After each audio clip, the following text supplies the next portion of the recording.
Hello and welcome back to another episode of Cody Underground. It's April 24th, 2014.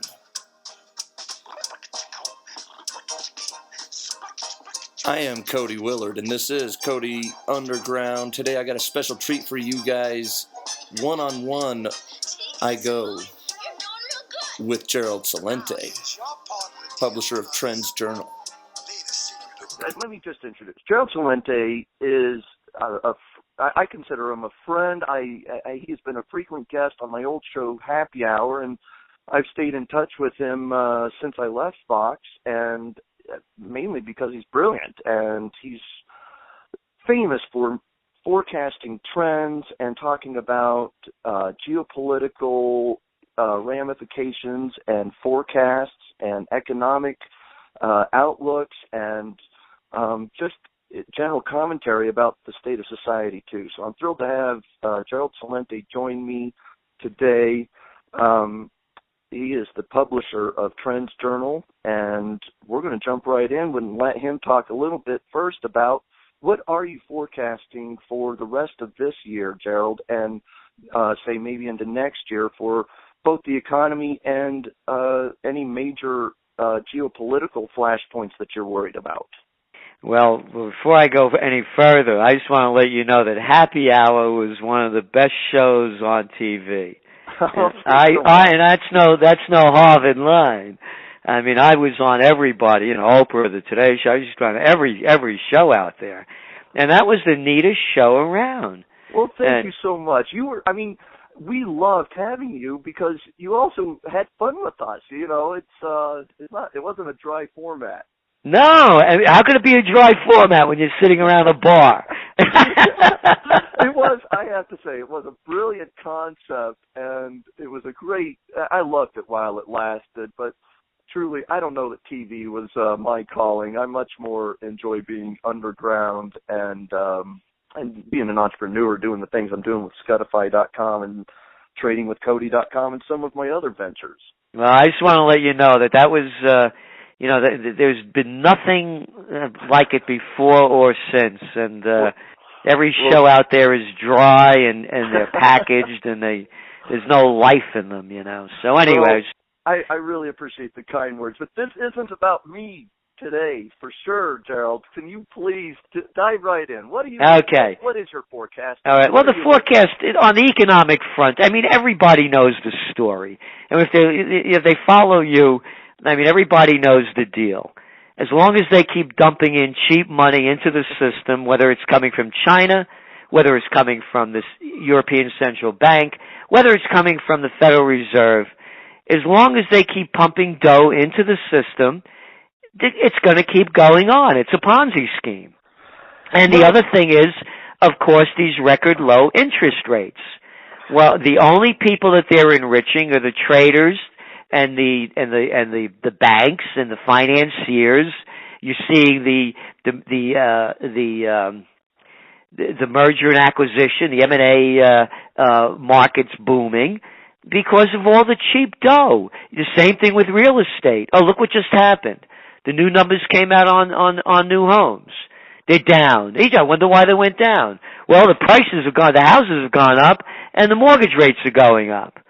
So as long as they keep dumping money into the system, keep interest rates low, it's going to continue to look the way it is now.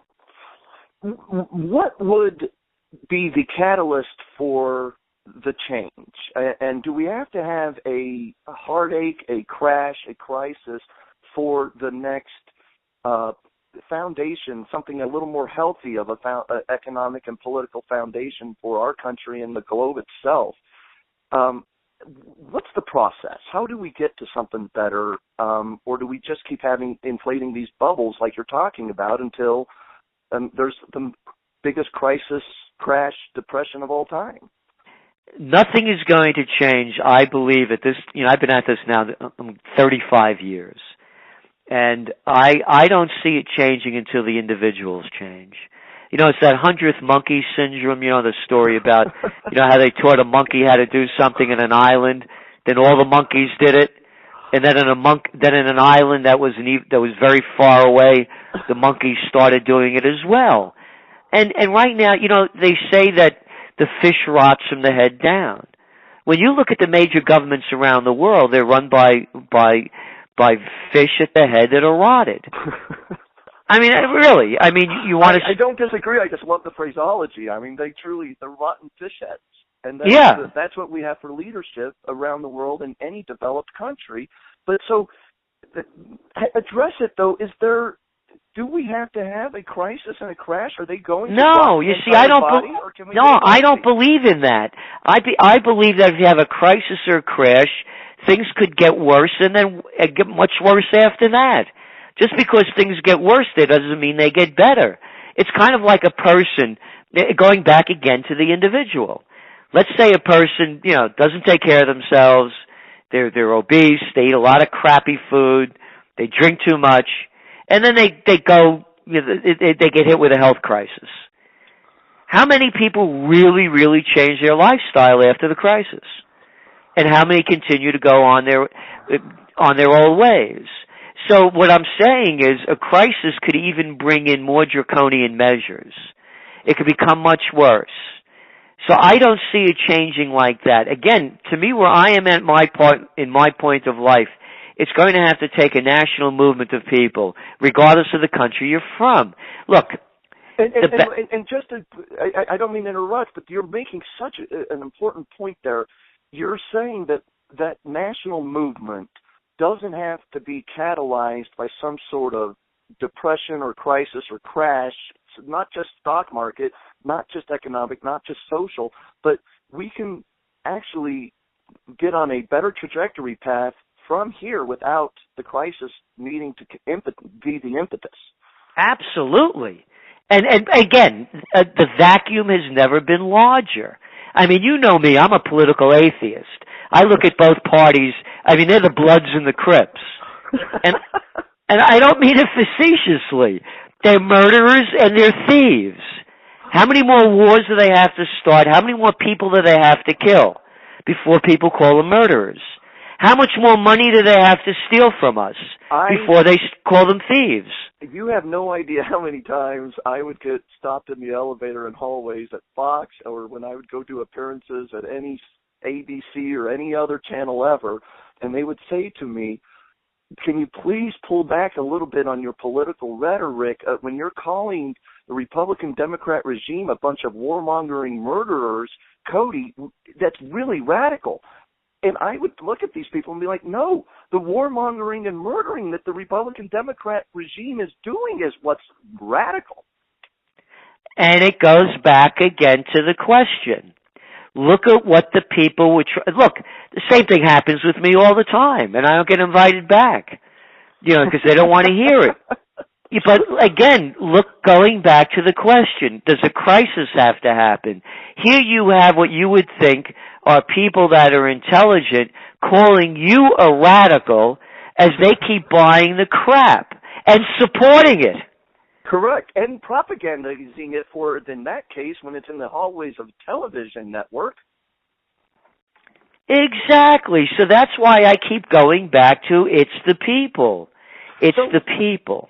How do we get to this better platform that is non-Republican, non-Democrat? As far as I'm concerned, I'm radical enough to be anti-partisan at all. I don't want there to be parties. I want people to be free-thinking. I think there's enough of a literate base in this country that people can write in who they want to be elected, and we'll just take whoever gets the most votes in each thing. Well, I agree with you. And again, I would not use that term radical. As you said, the radicals are the ones that are the murderers and the thieves. Thank you for clarifying and straightening me out there. You're right. And so going back to it, all right, here's number one. The new Trends Journal is going to be coming out on Monday. And I'm starting a movement. It's called Occupy Peace. And it's going to be the website, we're building it as we speak, occupypeace.us. This is only for Americans because on top of Occupy Peace is no foreign entanglements. Oh, wow. That is a good platform and basis that you're starting with there. I keep going. So here we are. I'm speaking from Colonial Kingston, New York. And this is the foundation of as part of the foundation of the Revolutionary War was right here. I mean, the British burnt this joint down in 1777. This is by the way, you're talking to me in Lincoln County, New Mexico, not famous only for the Lincoln County Wars with Billy the Kid, but I still am best friends with kids whose last names are Geronimo, Larry Geronimo, and others who also are part of the revolutionary national movement concept that you're talking about. I wanted to connect some dots there. Well, that's great. And that's what we're talking about. Again, the people. And you said about enough people. Here's the way I look at it.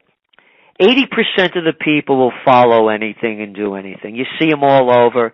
They eat crap. They buy corporate food. They eat corporate food. They have no minds. They've lost it. But they'll follow, good or bad. Whoever has the loudest voice, they'll follow.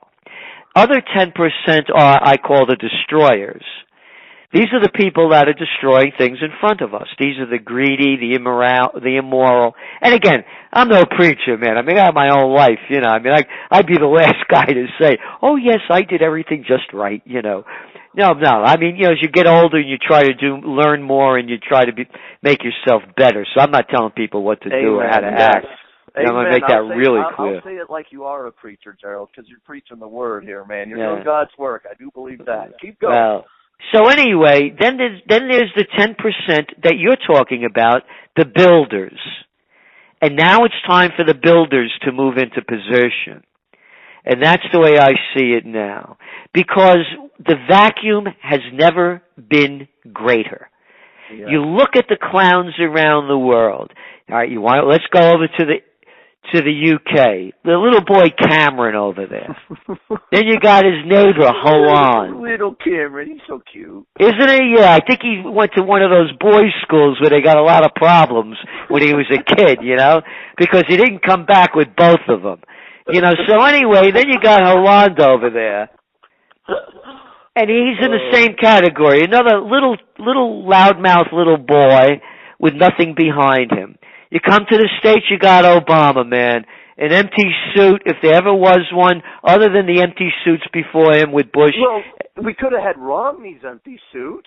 We could have Romney, again, Oh, by the way, if anybody's tired of voting for lesser of two evils, I'm saying Charles Manson 2016. Let's put a real evil in there.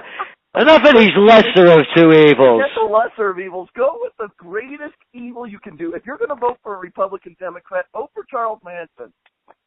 Yeah, I mean, let's stop this lesser of two evils stuff. Let's go the full route. So then you keep going back, and I'm saying the vacuum has never been greater. Look at the politicians in play. I mean, what do you got? You got Boner over there. You got Pelosi. You have McConnell. You have Reid. I mean, come on. How can anybody take these people seriously? So what I'm saying is the vacuum is so large it could be filled with anything. So number one, occupy peace, no foreign entanglements, rebuild America. Bring all the troops home, close the bases, and the other part is rebuild America. All the money that we're wasting in these foreign wars, bring it back home, restore the nation.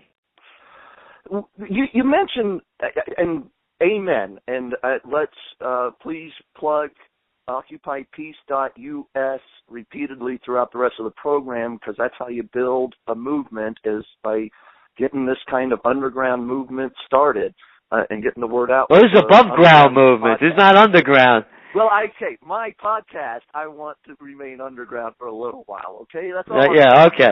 Yeah, but to occupy, no, this is going to be big. This could be one of the greatest movements that this nation has ever seen. And that's what I guess I'm trying to say. I would like to help contribute from an underground angle to build occupypeace.us and the Occupy Peace movement itself into something that would truly help catalyze the change without the crash and crisis that goes back to that very first question I asked you about. Can we get there without these repeated or a major next crisis and depression or something, which gives you, but you hit on a word several times, vacuum. And you've talked about how there's a vacuum out there, and I think you're talking about of leadership, perhaps, of some sort of tangible, meaningful, you can call it moral and ethical, if you want, ideas and politics that are not entangled in corporatism and warmongering and bank bailouts and Illuminati crap that I might call it. Why has the internet revolution not helped save us yet? What is the problem that that there hasn't been an Occupy Peace U.S. to succeed yet, and what will enable this one to go to the next level? Well, there's another part, and I'll go to that in 1 second, because you asked, what could also about with the parties. The other concept I believe in is direct democracy. Let the people vote. They do it in Switzerland. It's one of the most prosperous nations in the world. Everybody has a gun. They don't kill each other. The food's real good. They haven't been in a war since, 1857. Not a bad idea. So, and then people say, well, then you'd have mob rule. Well, you got mob rule now. They call the Republicans and the Democrats. Yeah, it's worse than mob rule. It's more worse than mob. We have 535 people telling 316 million of us how to tie our shoes. It's elitist and wealth rule at this point, not anything. I mean, it's mob rule would actually, I think, be an improvement. Exactly. And again, we get the future we deserve. So why isn't the internet and social media like Scutify.com, which, by the way, I'm going to ask you afterwards when we're offline. I'd love to start featuring some of your articles and have you join Scutify.com, which is a social network and apps that I've bought from that my companies have built for Apple and Android, and we've got some really cool stuff, and I think we'd love to be involved with this movement and help make it go mainstream and take it to a true end game that enables the people to have some voice and power. So we're going back to that. Why isn't it working? Here's why. Working yet. Here's why. Look what's going on with Ukraine. Look at the propaganda campaign. The major media, even though less and less people are listening and watching, they still have great influence. Mm-hmm. I'll tell you that Putin, I heard it right from Hillary Clinton herself. He said he's like a Hitler. I mean, she said it. I heard Schwabler say it over there in Germany. I'll tell you that Putin, man, he reminds me like Hitler. Today and on Fox News, we interviewed XYZ, and they said that Putin's definitely a bad guy. And over on CNN, I also heard Putin was a bad guy. There you go. So now it goes back to the 80%. And they get, and I'm telling you, I mean, I tell people, look, I don't have time for this BS. I don't want to talk to you about this. You know about Victoria Nuland? Well, I don't need to know about. Yes, you do need to know about that. How could you make a comment? I got in a discussion with a guy that's a journalist professor at one of the biggest colleges on the East Coast, and he didn't know anything about anything, and all of a sudden he had the Jews being murdered in Hungary if this thing continued. That's how out of mind this guy's mind was. I said, you're a journalist professor, and you don't even want to dig deeper into this? I said, no wonder why this system stinks. Yeah. And so what I'm saying, to answer your question, the power is still there. Look at those little green men. Yeah, you know, them Russian guys over there without them insignias. Why, I picked up the paper of record, the New York Times, or I like to call it the toilet paper of record. And there they have a huge story about, straight from the State Department and their sources in the Ukraine government, that those guys over there in Donetsk and other areas, they're actually Russian soldiers. Here are the photos that are proof. It looked like the guy from Duck Dynasty. I mean, it was a joke. You know, because they actually have face masks on. You can't see their beard. But again, it's been proven. It's a fact. It was false. But it did the job. Gerald, it did the job. look, that's my question. I've got to wrap up the podcast, or I won't be able to get it uploaded right and everything. I want you to come back next time, and let's do this in another week or two. I'll reschedule it with Zeke and your people. I want you to talk about where and how, logistically and in reality, we are going to mobilize the people and finally leverage the power of the internet and these social networks and the ability to get a voice out there without the mainstream media and corporate money. Okay. All right. All right. I got to ask you one last question before I let you go. Okay. Your favorite song? I'm gonna make it'll be the song of the day. Oh, that's a tough one. Favorite song. Well, all right. Here's one for you. C'è la luna, mezzo mare, Louis Prima. No, wait, I didn't even understand what you said. C'è la luna, mezzo mare. Hey, that's how. Take a look at the moon. There's a great old song. You ever hear of Louis Prima? Yeah, I am. Louis Prima, Louis. Here I think I am a music aficionado and I know nothing. You don't know Louis Prima. Oh, man. I'm going to go look up Louis Prima. That's the song of the day. People, thanks for tuning in to Cody Underground. It has been my honor to talk and get some wisdom and, you know what, preaching. Amen. A little bit the gospel from the man himself, Gerald Celente, publisher of Trends Journal. Thanks so much, man. I'll do another one and we'll keep going with that. Okay, man. Thank you. Thank you. Bye-bye.